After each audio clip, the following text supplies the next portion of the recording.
Here in Scotland, it's been windy. We've had Storm Floris, and then there was the fire in Edinburgh on Arthur's Seat yesterday that was made worse by the wind fanning the flames up the steep slopes. Wind clearly made that incident worse, but didn't we hear something about the wind becoming less windy? And would that be a good thing? Hi, I'm Duncan Zool, and welcome to the August edition of the Willow World Substack. Remember global terrestrial stilling? Neither do I.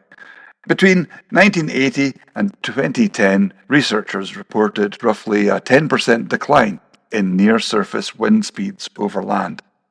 For a moment, we worried that the planet's winds were under threat.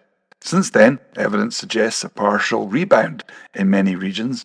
So the short answer is don't worry. There will be about the same wind as always.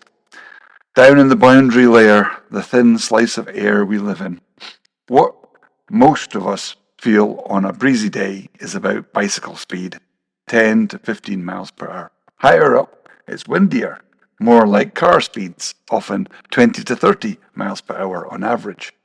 Higher still, in the jet stream zone, winds can exceed 180 miles per hour at times. So here's my disclaimer for all us armchair climate scientists. Talking about wind as one thing, it is the trap that global warming never was. So stay invested in wind farms. Wind is here to stay. Wind is heat redistribution.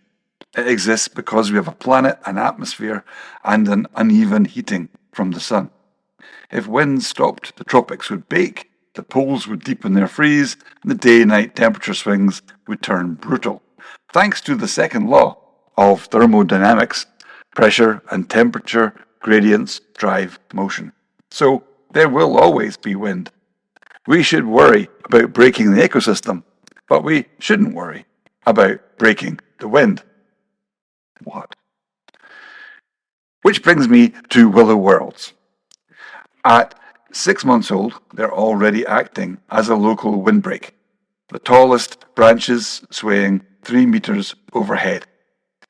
Some people calculate that this could cut wind by about 50% directly behind it and create useful shelter further out.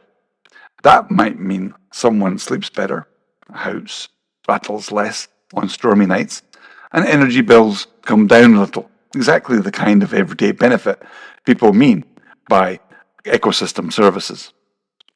Of course, a bit of rewilding isn't a substitute for housing reform or social work, but Willow Worlds is nice, and nice deserves respect. Greenery does furnish a life. Willow Worlds also helped Leavenmouth Academy to get shortlisted for the Scotland's Finest Woods Schools Award 2025, receiving this certificate. From our point of view, it has a darkly comic design, which we really enjoyed. For those who can't see it, the background to the certificate is a pile of chainsawed tree trunks piled up as if on the back of a timber truck. Scotland's Finest Woods are very nice, and we're very proud of our prize. Anyway, this project is now a year old. I think we've got a proof of concept that it works in lowland Scotland. There's no other tree plantation method that reaches 3 meters in 6 months, so it's time to start asking around for people to get involved for next year's planting.